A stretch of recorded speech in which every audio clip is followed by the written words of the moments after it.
This week's episode of Plastic Weekly is brought to you by Rahul Sapra and the rest of my Patreon supporters who help make this show happen by donating $1 or $2 each week.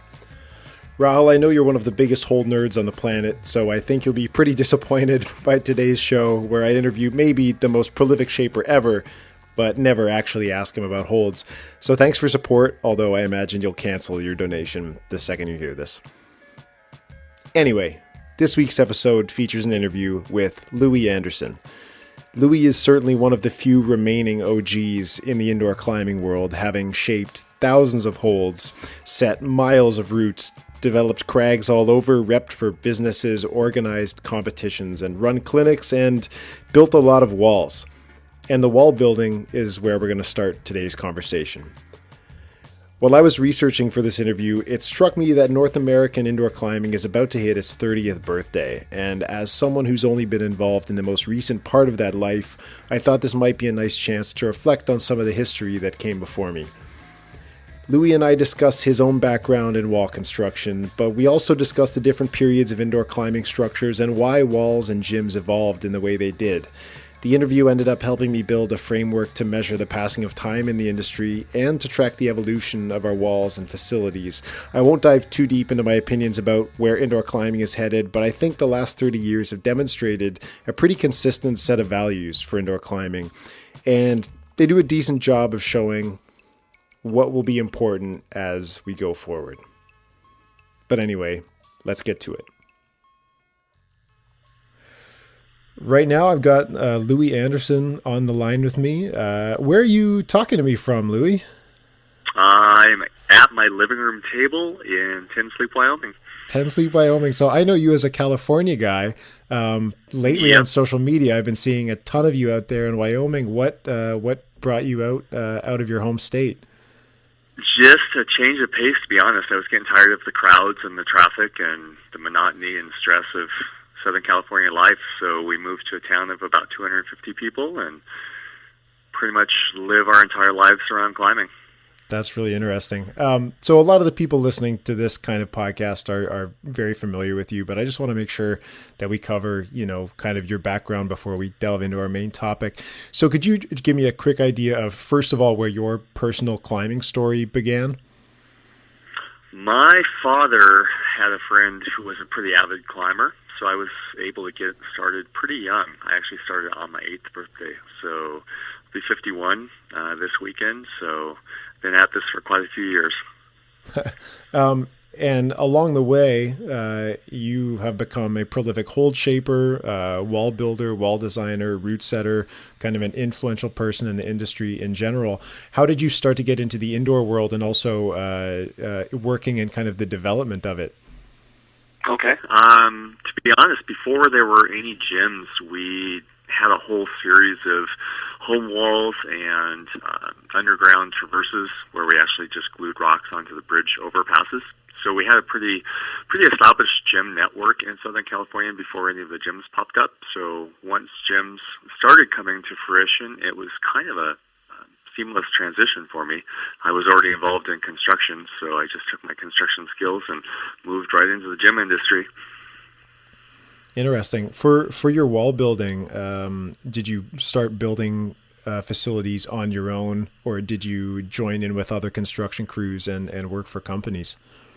Yeah, my first several projects I worked on were for a company called Radwall. We did the first Touchstone gyms and a couple of larger private facilities, and then I went on to work for Compwall, which was an offshoot of Radwall. And I would say, 16, 17 years ago, that company folded and I just started doing it on my own. But it was definitely originally just a collective effort from a bunch of climber/construction folks. Huh.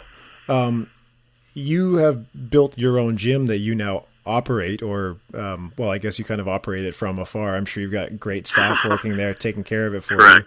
you. Yeah. When you decided that you were going to open a bouldering only gym, and when you found the building that you were going to use for it, how did you decide what the walls would be like?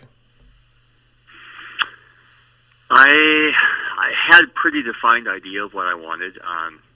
been involved with the development of a lot of different bouldering gyms, and through that process, I saw what I liked, I saw what I didn't like. I thought I had a pretty good feel for what worked and what didn't work. So we initially just went with really big open planes. The industry used to be kind of designed and built around all these chopped up little angles and wall transition panels that ended up not really climbing as well as we originally thought that they might. So everything in our gym is big open planes, and now that's kind of the way things are being built. Partway through your gym opening, you actually kind of, it looked like you edited a section of the wall to add a roof area. And it was like, it looks like it's a 90-degree roof too. It's not a baby roof. I was curious if, first of all, why that was something you decided to put in the context of your own gym, but why you feel like we're seeing less of that while you happen to put one into your place. Our gym started out much smaller than it is now. We've actually gone, in the last 6 years, we've expanded, I believe, 5 times. And each time we added about 3,000 square feet of footprint and about 1,500 to 2,000 square feet of wall terrain. So as we made these additions, I found that I had some repetitive angles. And so we took a large section of our original build out and just added that roof. That was one angle that we did not yet have in the gym. Ended up being pretty popular. You mentioned being involved in building some of the original Touchstone gyms, Mission Cliffs, for example, or at least the first iteration of Mission Cliffs. I also know you were involved with constructing and designing gyms, I guess, for Hangar 18, which is a really big brand. When you were building those earliest gyms in California, how were the design requirements different from the gyms you're building today? I think that there was a lot less willingness to build a nice open layout. Generally, the customers were looking for as much climbing as they could get in as small of a space as possible. I think primarily trying to keep their rent costs down. So we ended up with a lot of these facilities that were really claustrophobic by today's standards and not really conducive to social gathering. People would just kind of come in and climb and leave because there was literally no place to sit down and just hang out. And nowadays we definitely put a lot more importance on that social space and just more of an open layout. I think the other big difference was all of those early gyms were built out of concrete. So the wall surface was not really flat enough to accommodate volumes and large holes like what we see really used and prevalent. In terms of angles or particular features on the wall, is there anything that, part of this may be style, where your style has evolved or the style of those companies has evolved, but are there shapes or features or angles that existed back then that for some reason just don't exist today? I would say the thing that popped to mind immediately as you were asking the question was the steepness of the walls. There was a lot less severe overhangs and caves being built back then. I think that maybe was a byproduct of the fact that we were trying to fit as much climbing into the space as possible. And once you start building steep walls, it eats up the terrain really quickly. But I think also climbing just wasn't really outdoors, wasn't really done on steep angles all that much. All of the test pieces in the 80s and early 90s were on vertical terrain or slightly overhung terrain, so the gyms kind of mimicked that. Possibly we'd have little roofs and bulges, but for the most part the gyms were 10 degrees within vertical, which definitely is not the norm now. I mentioned you in the pre-interview that I was kind of going to go on this tangent, which could take us some places. But as I was researching for this, it kind of struck me that indoor climbing in North America is basically about to hit its 30th birthday. If I have it right in my mind, the first commercial gyms in the States opened around 88, 89, I think, based on what I remember. I'm not sure if you have any memory of that. Yep, that sounds about right. There were a couple of really small regional facilities before that, co-ops and things. But as far as the large commercial gym, the way we understand it now, that sounds about right. Yeah. So I've only been around for really the last third of that story. And so with this 30-year chunk of time about to have passed, I kind of wanted to start building a framework for how we talk about the history of gyms, and how technology changed how we design gyms and how the market changed things. And so listening to a previous interview you did with John Blomquist on the Shock Talk climbing podcast, you talked a bit about one of the first gyms you were climbing in, which I think was called Rock and Roll. Does that sound about right? Oh, yeah. I actually had kind of forgotten about that place. Yeah, that was one of the ones that I mentioned. It was, if I'm remembering correctly, probably 85, 86. Yeah, when so that facility was around. And I think you mentioned that it was effectively kind of an add-on to a gymnastics facility. Is that correct? Or that's correct. Yeah. So I feel like a good place to start with this timeline of indoor climbing in North America is with the add-on wall, the YMCA that had an extra little thing, or the gymnastics club that added a wall in the corner. And I was hoping you could kind of, to start off with this particular phase of history, could you give us like a brief outline of what those walls looked like, what the construction was like, and what kind of climbers were using those walls back then? Okay. Yeah, they were far, far more prevalent than they are now. With all of the gyms that we have on the market now, there's less of a niche that needs to be filled by those types of facilities. But back in the late 80s and early 90s, we saw those everywhere. And I would say 50% of the wall work, at least, that I did back in those eras were those types of projects. And they were health clubs, they were YMCAs, they were gymnastics facilities, health clubs like I don't know what you might be familiar with, but like a Nautilus or a Gold's Gym or something like that. Yeah. They'd have a little corner space that they didn't really know what to do with, and here was this new kind of sport, if you will, that they didn't really know what it was about, but people were asking about it and people liked it, so they would invest a small amount of money into building something very, very simple. They were usually top rope walls or very, very short lead walls. They weren't very steep. Oftentimes they were just tucked in the corner. Maybe it was an old racquetball court that they converted. So not very large and spacious at all. And to be honest, in my experience, they never really got used much. But when you were walking new members through the club, it was something that everyone was excited that was there and it was at their disposal whether they used it or not. So occasionally you get the outdoor climbers that were more avid, that were just looking for a place to train, and they would actually use these facilities. But for the most part, I don't think that they ever really got utilized all that much. Okay. And one of the comments you made about those walls, or that wall in particular, was kind of about how it was basically a straight shot upwards to the ceiling, and then when you hit the ceiling, it just cranked back to a flat roof. And I think that's such a kind of a good analogy. Analogy is probably not the word, but when you were going back to the most nascent days of indoor climbing, I think that's the most basic kind of shape you can start with for how walls are designed. And I think as we kind of evolve, you start to see how things change from that.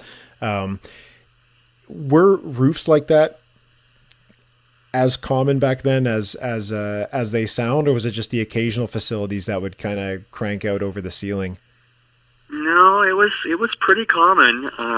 Not so much in the first commercial gyms, but in these smaller facilities, it allowed them to utilize the existing building structure and basically just attach plywood to that. So they didn't really have to build anything new. There was no real welded frame or anything like what you might see now in the gyms. They would literally just take plywood and screw it to the walls and screw it to the underside of the roof framing, and just like that, they had a wall. So it was a very cheap and easy way to get going. That one facility that you mentioned, I just remembered, we actually had a very large national level event at that facility, and you got to remember, this thing was maybe, if it was 20 feet, it was just barely 20 feet. And myself and Tony Yaniro set a national caliber event, and we had people fly in from all over the country to climb at this little corner of the gymnastics facility. It was really kind of crazy looking back on it, but there was not very many options in that time period. Most of the climbers coming to an event like that would spend most of their time on, as an estimate, 100-foot routes outside, if not, multi-hundred, multi-pitch kind of climbs. When you Right. guys were route setting for those, how would you adjust the setting to make things harder? Like, I mean, today there's so much dynamism and so many different holds. What were the tools you were dealing with to affect the difficulty at that point? To be honest, route setting in the late 80s, especially competition route setting, if it was not a very steep wall, which these weren't, at least until you got to the roof, the holds were all very, very small crimps, usually placed, fairly far apart with really, really small feet. And then surprisingly, once we got to the roof, we went to the other extreme and everything was absolute buckets and just kind of more gymnastic climbing. Tony had just started commercially launching his holds, and I believe that might have been the first real event that his now iconic holds were used at. But we had rings and really large jugs up on the ceiling, and then really insecure and not very positive holds on the vertical walls. So after this phase, I'm assuming some of these facilities showed people that building an indoor wall was feasible, and that those Right. walls could serve a purpose, and maybe even started to demonstrate that there was enough of a public interest that you could build a standalone facility where the entire purpose was rock climbing. Around when did that start to show up, and what did those facilities start to look like when they started being built solely for the purpose of for-profit rock climbing? I would say probably the early 90s. Certainly by the mid-90s, we had started making the transition away from those smaller little add-on type facilities. I remember in Southern California, there was a place called Alpine Experience that was actually an indoor ski area, if you can imagine that. It was all AstroTurf, and people would go there and practice their skiing in the off-season. Okay. But the owner of that facility put a top rope wall on one of the side walls of the space.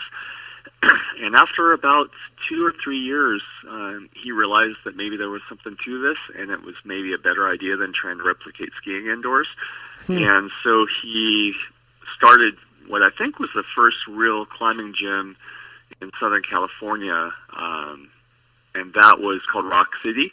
And it was just a generic commercial warehouse space that he put a couple freestanding pillars in and walls around the perimeter. Not really a whole lot different in style or design from those little add-on type facilities, but just on a larger scale. I think he started getting into some steeper walls. We actually built some real climbing walls, so there was a little bit of inclination and angle changes happening. But just kind of a slightly larger version of one of those add-on facilities. Okay. These are things that I laugh at because they're part of climbing history before I was involved, but, everybody's kind of familiar with the inset holds that, Yes. you might still occasionally find in places like that.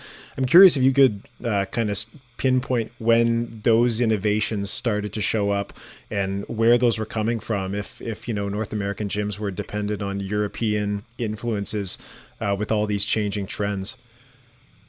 Yeah, the inset holds were, originally there were a couple of companies, but EP I think was the first company that I was really exposed to them.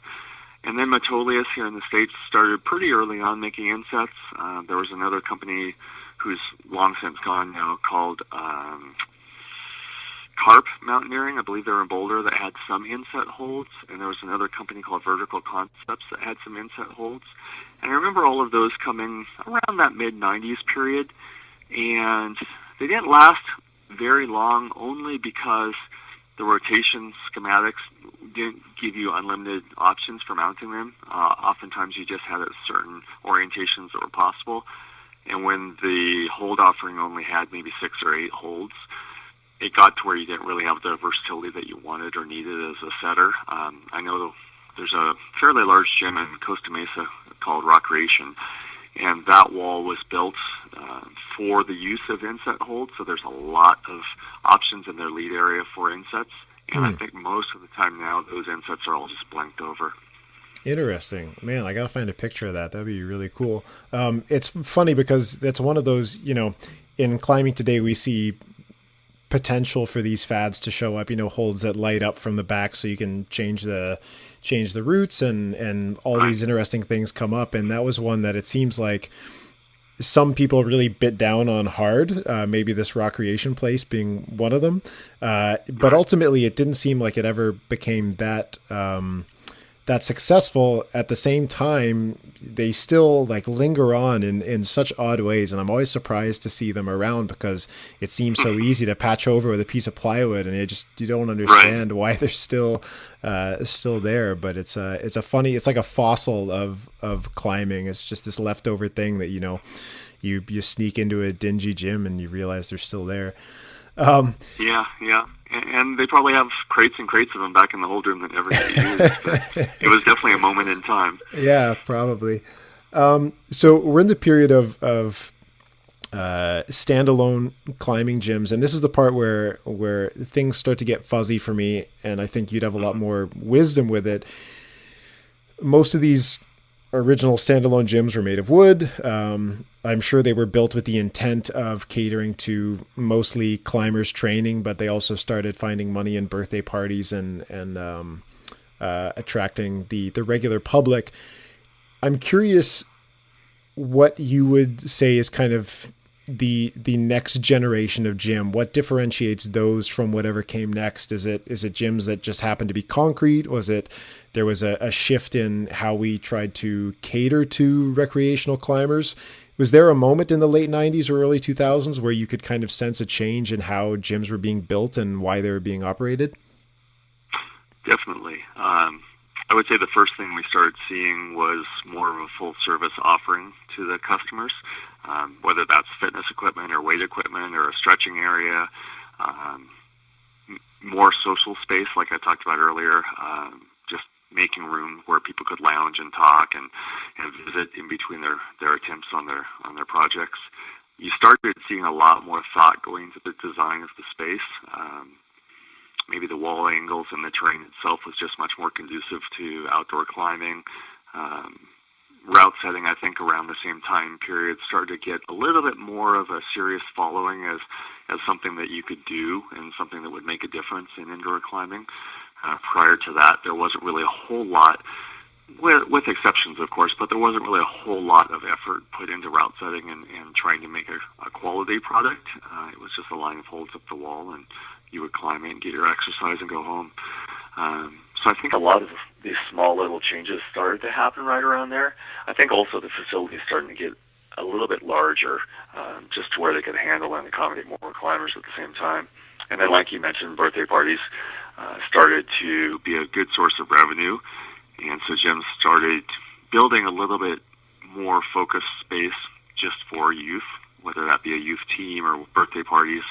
But around the late 90s, early 2000s, you started seeing much more thought put into that portion of their clients. Okay. At that same time, was there any reflection in the change of technology and how the walls were being built? So I'm curious if holds were evolving in a certain way, or if wall construction was changing. I know one of the big things was, at this point, the gyms are still largely in buildings that were not made for climbing. You're still trying to find a warehouse, right? It's not, you don't have a great location, but within the gym, was the technological landscape changing to change how things worked? Well, I think definitely the construction was getting better. It wasn't just a thrown together wooden structure or a really quickly assembled steel structure that had kind of choppy angle transitions. You started seeing a lot more organic transitions from one panel to the other. And I think a lot of that came with, different use of steel in the structure. Also maybe a little bit of forethought. You started, at least in the projects I was working on, we started using AutoCAD more and doing more of a digital design instead of just starting to build something and kind of hope it would turn out to be something that we liked. So it kind of gave us the opportunity to look at a 3D model and make tweaks before we really committed to building it. And I think that made a big difference. We also started to see larger holds, some volumes, but not really around that time frame just yet. Mostly it was just larger features. There were a few companies, Voodoo and Pusher in particular, started making larger and larger features. Things that wouldn't really seem large by today's standards, but for back then they seemed huge. And I think that kind of changed the way that we used the space and the way that we climbed in the spaces. When did concrete gyms start to appear? Because the first gyms weren't concrete; they were all going to be wood as much as possible. It was just the cheapest thing. So, right. Where did that come from? Why was that a popular choice for people to make? Because it was dominant for quite a while. It was dominant for quite a while. We started. Well, the first Touchstone gyms were not necessarily true concrete gyms, but we took a stucco-like product and applied it to the plywood. So the end result was kind of a concrete-like finish. And I think honestly the appeal back then, not just for climbing walls, but also for handholds, was realism. We wanted to mimic the outdoors.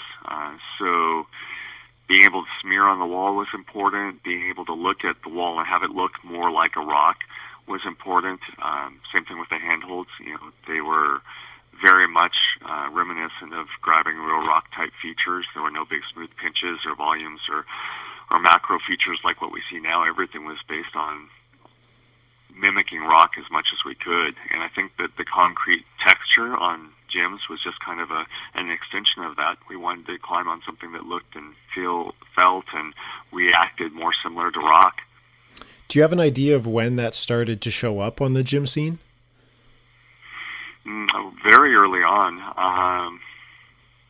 I would say certainly by 92, 93, somewhere in that period. Of course, you still would see the plywood gyms and people that were trying to cut corners and maybe build it themselves, and so they would do a painted plywood or something, or even just raw plywood. But pretty early on in the States, the concrete gyms were kind of the way to go, and stayed that way for some time. Where did the technology behind that come from? Like most climbers don't have a background in construction, so they just take what's available. So at some point there had to be somebody with a knowledge of construction to start building these concrete projects. What out there was using this kind of, a wood structure with concrete on top of it? Where did that come from? As far as the concrete on top of wood, I think we got it early on from some of the architectural landscape rocks, fake rocks, like what you might see around a swimming pool or an outdoor water garden or a water feature or just landscaping rocks. People realized it was cheaper to build something really large than it was to purchase and move and place a really heavy boulder. So we started seeing a lot of carved rock. And I remember the early Radwall projects, working with people that were brought in primarily because of their experience and skill at carving rock. And those were people that previously had worked for landscape architects or landscaping firms or really high-end pool builders. There was this one guy in particular that he would come in and he'd just start carving. We'd trowel the concrete on, and when it started to set up, he'd come behind us and carve it all.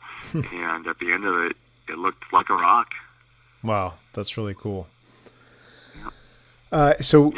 I worked with him for quite a while and ended up sculpting a lot of cracks as a part of my gym projects. I sculpted several cracks for Touchstone. Does it?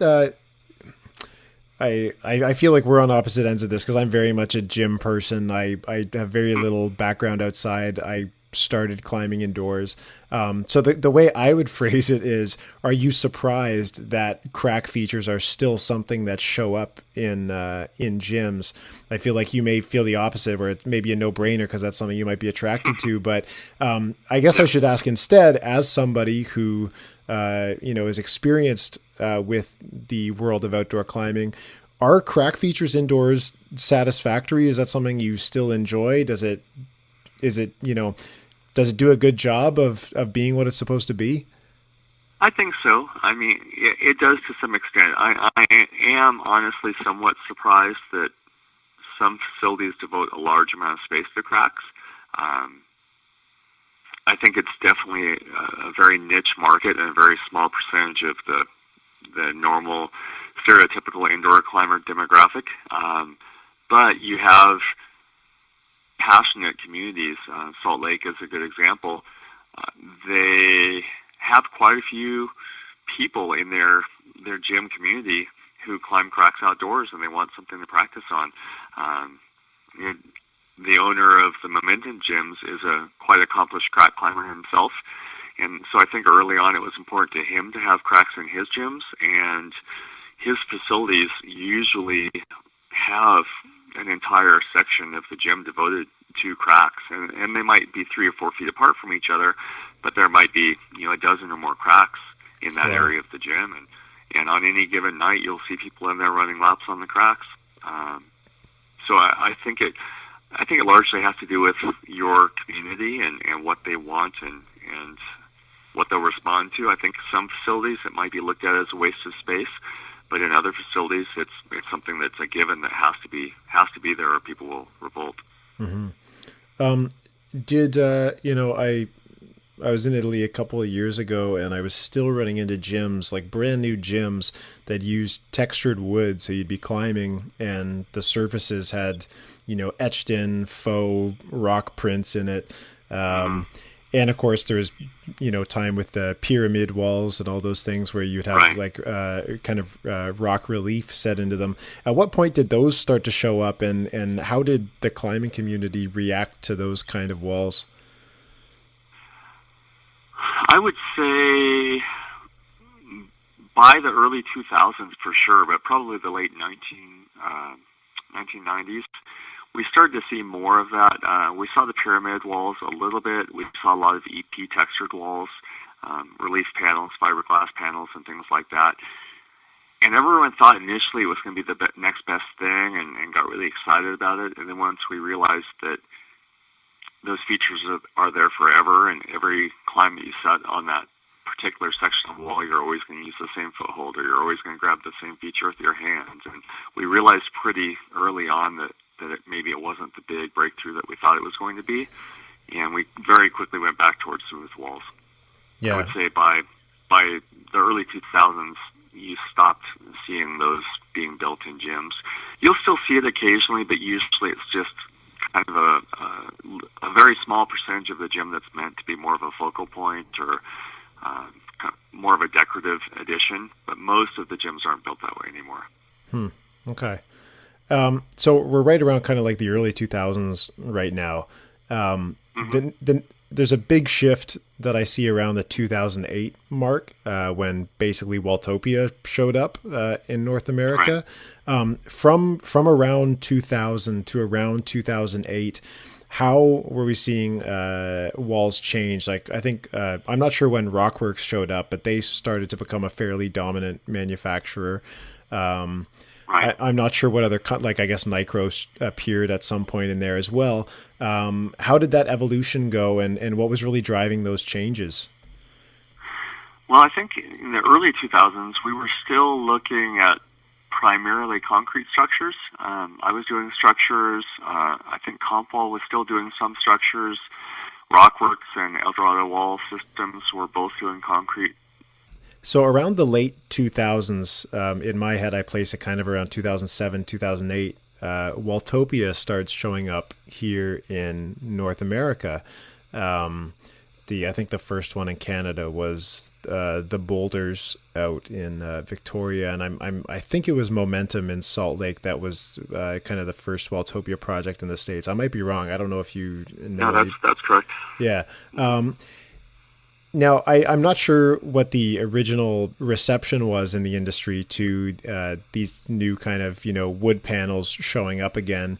But it's clearly made a change on how gyms are built. First of all, it's, with the system they have, they've got that huge industrial back end behind them for cutting and designing and kind of prefabbing a lot of the walls. It's changed the economy of how you build a wall. When those walls started showing up, how did you kind of receive that change? Did you see it as just another facet to what the climbing industry could be, or did you foresee that as becoming kind of the dominant wall design here in North America?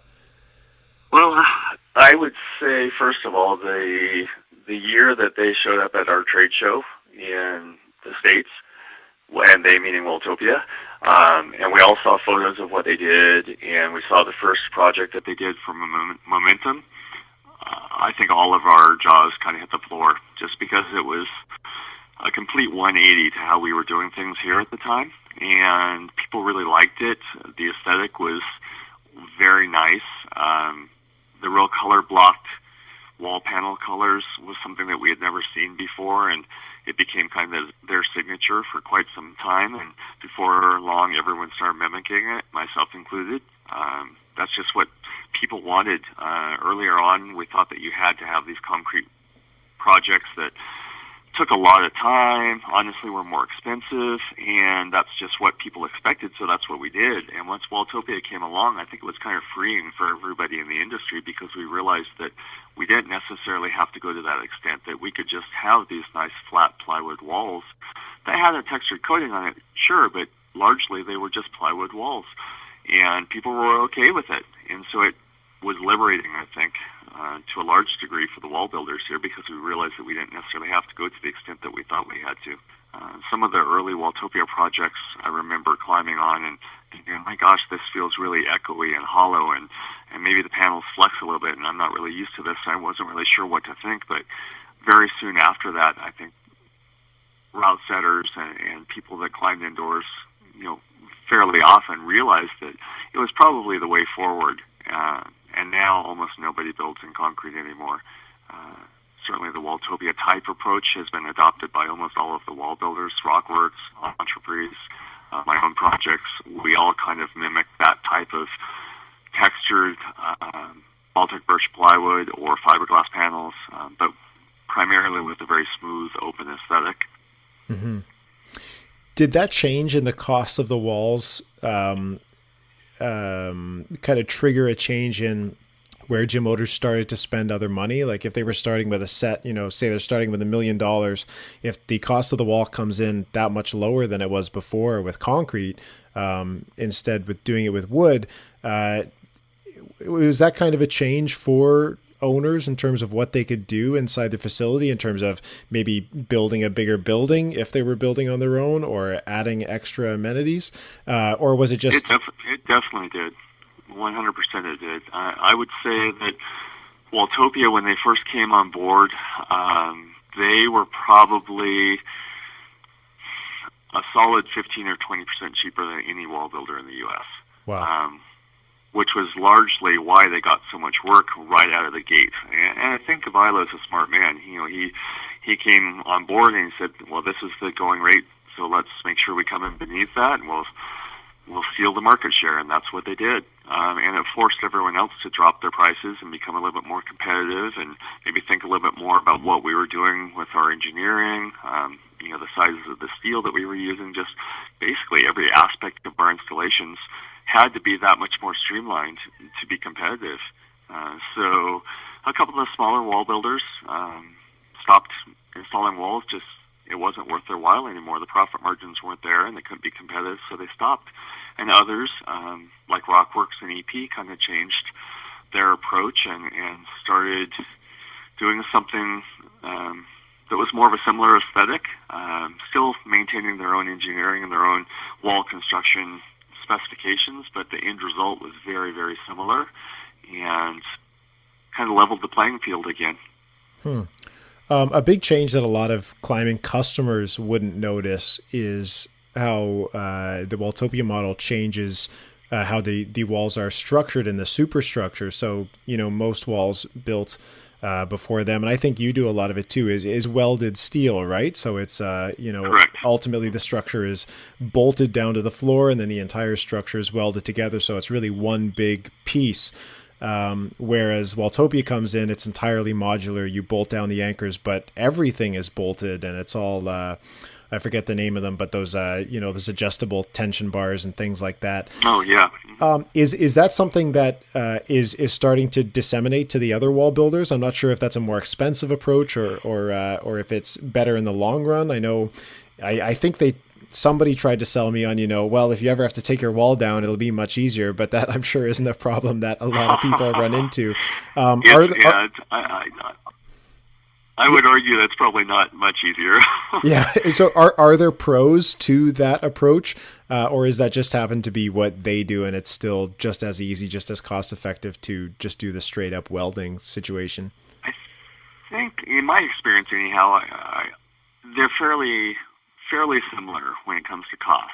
As far as ease, one is welding, so obviously you have to have people that are certified and able to weld. And those people tend to command a little bit higher wage than maybe other construction types. But that said, the process is still fairly quick. I know when we do projects, we move in and we get it done pretty quickly and we move on. And Waltopia is kind of known for doing the same thing. I would say that the one big thing that Waltopia does, and Rockworks used to do this considerably, was they do almost all of their construction off-site at their own factory, and then they ship it to their locations. So the big benefit for that type of an approach is it allows you less time at the project site. So, for instance, let's say a gym has a 6-month construction time frame. Using a more traditional approach, they might be able to whittle that down to 2 months of actual construction time because so much of the fabrication is done ahead of time elsewhere. And that's one of the big things that Waltopia does now quite well, is they show up and they're kind of notorious and famous for just landing and getting it done in a quick amount of time and then moving on back down the road to the next project. And largely that's possible because they do so much of the work ahead of time at their own factory. Interesting. Somebody explained to me one time, they kind of made this kind of quick story to describe the evolution of climbing gyms. And stage 1 was homemade walls inside of repurposed buildings. Step 2 was professionally made walls inside of repurposed buildings. And then step 3, which is kind of what we're seeing more of now, is professionally made walls inside professionally made custom built buildings now. Now, building custom buildings, especially here in Canada, is super expensive, and I'm sure it's expensive in the States as well. Just some differences in our economies. You've been involved in some projects with custom buildings. What are some things that people need to look out for when they're building those kind of structures? What are the key points to making something that serves a climbing wall well? I think the one thing that popped into mind immediately when you were asking the question, there's a project I did last year in Wenatchee, Washington, called Riverfront Rock Gym, and they built a building for the gym, a 65-foot tall metal building that allowed for 50-foot tall walls on the inside. And very early on, I was working with their architect and their building designer at the same time that I was working on the design for the climbing wall. And one of the big issues that we had, and it was something that we got around pretty easily, but it did require a fair amount of communication, with natural light. Placement of the skylights, placement of windows on the perimeter walls really had to be integrated with the wall design, because obviously we wanted to cover as much of the wall as we could with climbing wall, but we didn't want to lose that ability to have natural light, light fixtures, air conditioning, ductwork. All of these things had to be worked around in the climbing wall design. And so if someone's going to go down that road and build a building, I think very early on you need to get your team together and start those conversations so that your wall designer and your mechanical engineer and your lighting consultant and the building contractor can all work together to make sure that all of this meshes together. And if you have that communication up front, we had very, very few hiccups on that project, and we were always able to address them by going back and looking at past conversations. Are there any trends in wall design that are around today that really concern you from a professional perspective? I would say the fact that the walls are getting steeper and steeper isn't really a source of concern for me, because I'm sure that all of the wall builders are going through their structural engineering process, and the walls are being properly designed.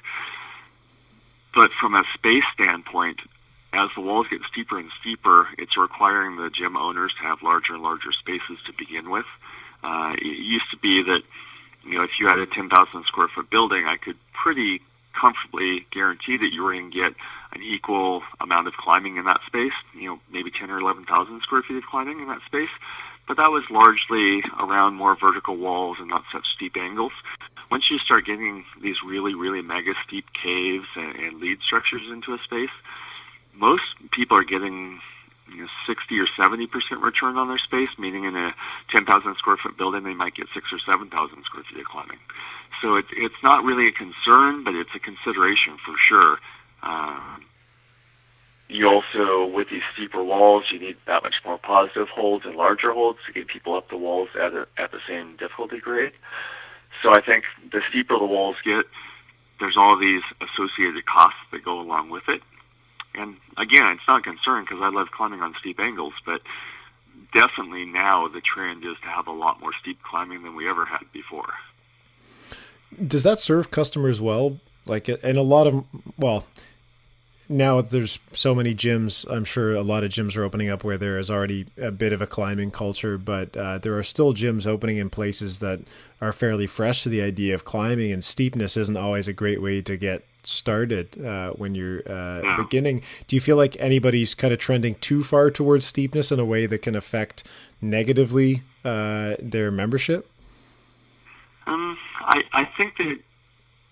I think that if you have a facility that has the predominant amount of their climbing at steep angles or on steep angles, you definitely are developing a much more specialized clientele.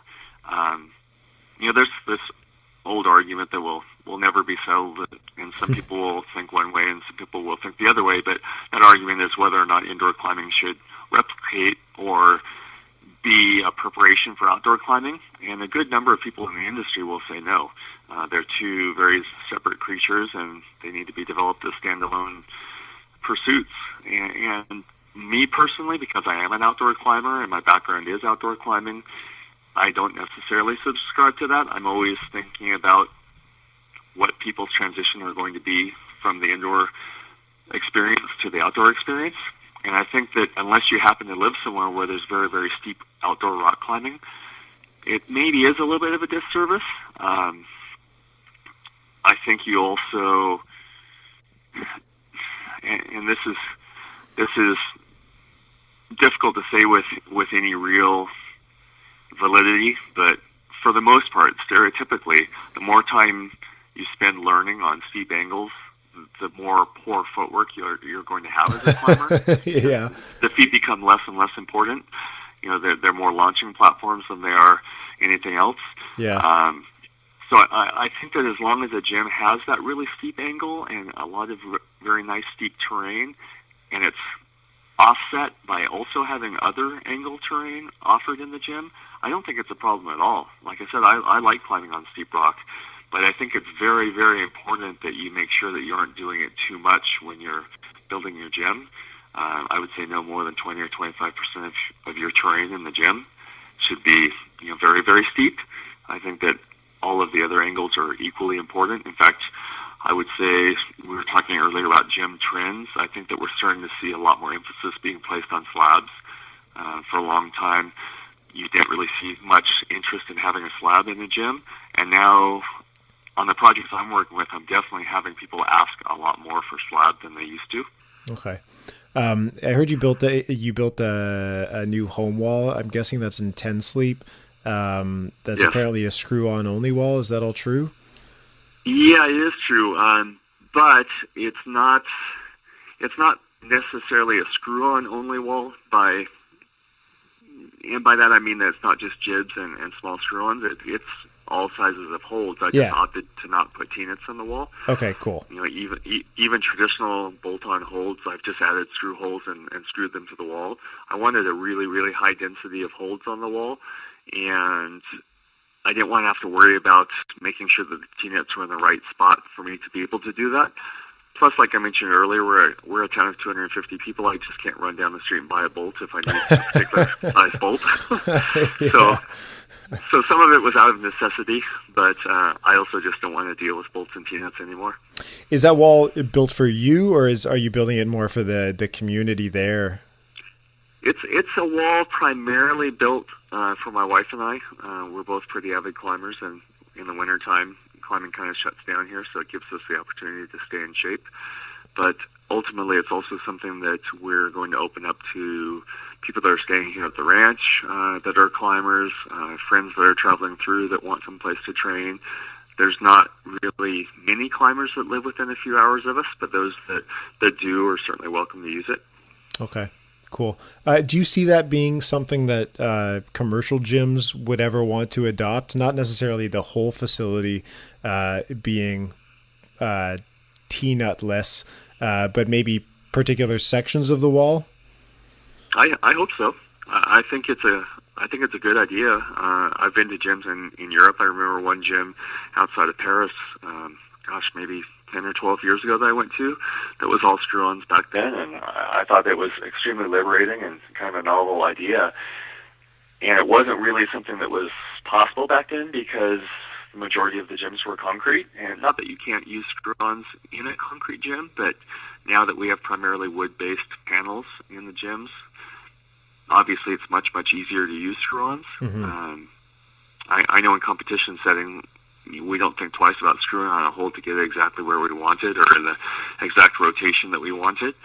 And I think the more you get a crossover between competition setting and commercial setting, you're starting to see a lot more commercial route setters adopting that and using screw-ons, especially now that we're using volume so much more. Screw-ons and jibs are just such a big part of volume climbing that it's a natural transition to try and do that on a larger scale. Do you think route setters will need the hold manufacturers to kind of cater to that before they really start accepting it? Because, for now, you're going to have to drill multiple holes into each hold, which some route setters, that's sacrilegious in the first place. Maybe not after it gets your blessing. Maybe they'll change their minds when they hear about that. But currently, most North American holds, you get a bolt hole in the middle. You might get... If you're lucky, you will get a pre-drilled set screw hole. Do you foresee other shapers, maybe yourself, starting to include those extra screw holes? I have done it from time to time. There's specific companies that I've shaped for that ask me to do that, and so I do it. I think my hang-up about it, and probably most route setters' hang-ups about it, is just the aesthetics of the hold. I mean, obviously, it's much more functional if it's got 3 or 4 set screw locations. That way you can decide whether you want to bolt it on or screw it on. But I think, honestly, the holds just look kind of ugly, unless you're going to use it for that purpose. We still primarily in the industry, at least in the U.S., are primarily using holds as bolt-on holds. So the set screw's really just there to keep it from spinning. And I think that until we start looking at holds as being intended to be used as a screwed on hold instead of a bolted on hold, we probably won't see it happen. But I'm not a very lazy person, so if I want to turn something and screw in, I just grab my countersink bit, and 30 seconds later I've got as many holes in that hole as I want. So I don't think it's really a problem to not have it necessarily set up that way by the manufacturer. If you want to make it a screw-on, it's pretty easy to make it a screw-on. Are there any particular gyms that you think of when I talk about kind of a places that we can look up to as kind of a North Star or a guiding gym towards what gyms of the future will look like? If there's any that you really feel encapsulate what the gyms of the future will be? Yeah, the new front is amazing. It's definitely at the high end of the U.S. gym community. There's only a handful of gyms that I would compare it to. Huh. What do you consider when you talk about a high end gym? What makes the front stand out, like we just talked about? Well, I mean, First of all, unfortunately, it takes a large budget because what makes that facility really stand out as something that's appealing is it's very tall. It's a building that was designed and built specifically to house a climbing gym. The architecture of the building is astounding. You can see it from the freeways you drive by. Once you get within a few blocks of it, the building towers over the surrounding buildings, so it's something that really draws your eye before you ever even step inside. And then once you go inside, you can tell that they spend a lot of time thinking about the layout and the design of the interior space. There's multiple levels. I believe there's 3 stories where you can go up the stairs and have a space where you're looking out onto the climbing. The climbing walls are very, very tall. They're very nice wall angles. In fact, when you're climbing on them and you go to lower off, you're surprised how steep they are because the steepness kind of sneaks up on you just because they're so tall. It's just really a nice facility. It has a very nice, well-appointed fitness area up on one of the upper levels, so you can be on the treadmill or the elliptical or the bike or whatever you might be warming up on and look out at climbers and watch what's going on. They've got food. They have a big outdoor courtyard, if you will, between the new gym and the old bouldering gym that's attached. And they house community parties, movie nights. There's talk of putting an outdoor boulder garden in the courtyard. I mean, it's just really forward-thinking on their part. I think they've done a great job.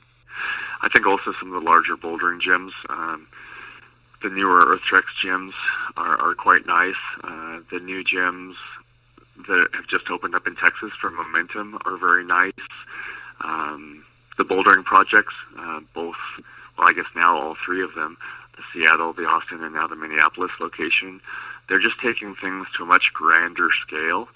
And I think that larger scale allows them to explore maybe things that couldn't fit into a normally sized gym. Unfortunately, the glitz and glamour and the high dollar is what we all are drawn to when we look at things, and it's hard not to just because there's so much nicer facilities. But those would be probably the standouts for me. Cool. Well, thank you so much for taking this time to be on the phone and talk about all this stuff. And I know there's a million other things we could talk about, so I'm sure we'll talk again in the future. I'd be happy to talk whenever. Cool. Good. Thanks for making the time. And I hope are you spending the winter out there in Ten Sleep? We are, although most of the ranch and the construction that we wanted to do here, we were able to do last winter and spring. So we're planning from here on out to travel much of the cold months. Okay, we'll cool. Be in Spain for 3 weeks in January, and then Mexico for at least 2 weeks in February, which gets us through the worst months here. So. Nice. Well, I hope you enjoy all that, and maybe I'll talk to you when things warm up again. That sounds good. Thank you, Tyler. Thanks a lot. We'll talk to you soon. Bye now.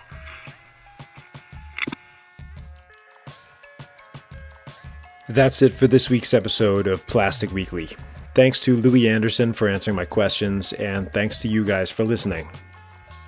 Plastic Weekly is presented and produced by me, Tyler Norton.